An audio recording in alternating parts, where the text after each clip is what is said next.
Break చేసి బాబు పవన్ ఇళ్లకు మోదీ ఎందుకు వెళ్లారు?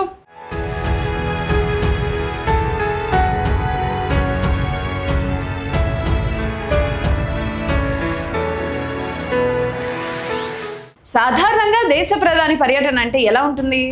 నిమిషాల్లో షెడ్యూల్, అడుగడుగున ప్రోటోకాల్, కట్టుదిట్టమైన భద్రత. ఆయన ఎవరిని కలవాలన్నా వాళ్లే ప్రధాని బస చేసే చోటికి వెళ్ళాలి. కానీ రాజకీయాల్లో ఏది యాదృచ్ఛికంగా జరగదు.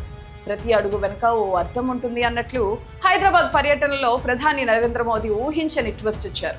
అకస్మాత్తుగా ప్రోటోకాల్ పక్కన పెట్టి ఏపీ ముఖ్యమంత్రి చంద్రబాబు నాయుడు, డిప్యూటీ సీఎం పవన్ కళ్యాణ్ ఇళ్లకు నేరుగా వెళ్లారు. దేశ రాజకీయాల్లోనే అత్యంత అరుదైన ఈ సంఘటన వెనుక ఉన్న ఆ హిడెన్ ఎజెండా ఏంటి? అసలు ఈ పర్యటనతో మోదీ దేశానికి ఇస్తున్న మెసేజ్ ఏంటి? తెలంగాణలో అధికారిక కార్యక్రమాల కోసం వచ్చిన ప్రధాని మోదీ తన బిజీ షెడ్యూల్లో సమయం తీసుకుని మరీ జూబ్లీహిల్స్ లోని పవన్ కళ్యాణ్ నివాసానికి వెళ్లారు. ఇటీవల సైనస్ ఆపరేషన్ చేయించుకున్న పవన్ ఆరోగ్యం గురించి స్వయంగా అడిగి తెలుసుకున్నారు. ఆయన కుటుంబ సభ్యులతో ముచ్చటించారు. ఆ వెంటనే సీఎం చంద్రబాబు నివాసానికి కూడా వెళ్లి ఆయనతో భేటీ అయ్యారు. బంధుమిత్రులు ఉన్న చోట లాంఛనాలు వెతుక్కోకూడదు అన్నట్లుగా ప్రధాని మోదీ తన మిత్రపక్ష నేతల పట్ల చూపించిన ఈ వ్యక్తిగత శ్రద్ధ ఇప్పుడు ఇండియా పాలిటిక్స్ లో హాట్ టాపిక్ గా మారింది. ఒకే పర్యటనలో ఒకే నగరంలో ఏపీకి చెందిన ఇద్దరు టాప్ లీడర్ల ఇళ్లకు ప్రధాని వెళ్లడం వెనుక కేవలం ఆరోగ్య పరామర్శ మాత్రమే ఉందా, లేక ఇంకేదైనా వ్యూహం దాగుందా?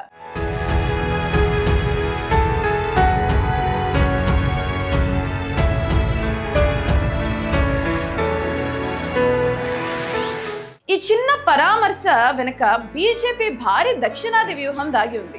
2024 ఎన్నికల తర్వాత కేంద్రంలో చంద్రబాబు పాత్ర ఎంత కీలకమో అందరికీ తెలిసిందే. ఆయన పరిపాలనా అనుభవం, పెట్టుబడులు తీసుకురాగలరు అన్న సత్తా బీజేపీకి కొండంత అండ.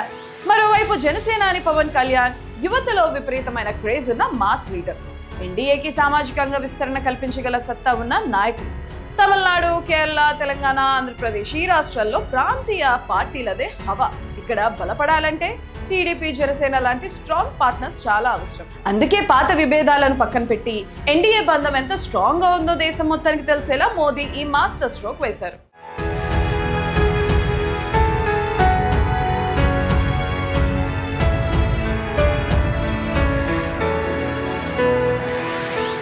ఇక్కడ గమనించాల్సిన మరో ఇంట్రెస్టింగ్ పాయింట్ ఏంటంటే, రాష్ట్రం విడిపోయిన తెలుగు రాజకీయాలకు ఇప్పటికీ హైదరాబాద్ నగరమే కేంద్ర బిందువు.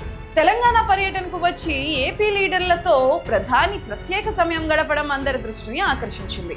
అంతేకాదు, ఇది నేరుగా ఆంధ్రప్రదేశ్ ప్రజలకు ఇస్తున్న ఒక భరోసా. అమరావతి రాజధాని నిర్మాణం, పోలవరం ప్రాజెక్ట్, భారీ పెట్టుబడులు, ఇలా ఏపీ అభివృద్ధికి కేంద్రం పూర్తి మద్దతు ఇస్తుందని, ఏపీ అడిగితే కాదనకుండా ఇచ్చేంత సమన్వయం కేంద్రం రాష్ట్రం మధ్య ఉందని ఈ భేటీలు స్పష్టం చేశాయి. ఫైనల్ గా చెప్పాలంటే, మోదీ గారి ఈ పర్యటన చూడడానికి ఒక మర్యాదపూర్వక పరామర్శలాగే కనిపించవచ్చు. కానీ చూపుకి చిన్నదే అయినా దీని వెనుక ఉన్న వ్యూహం కొండంత. దక్షిణాదిలో ఎన్డీఏ బలం, మిత్రపక్షాలకు బీజేపీ ఇస్తున్న గౌరవం, భవిష్యత్తు రాజకీయ సమీకరణాలకు ఇది ఒక పక్కా ట్రైలర్ లాంటిది.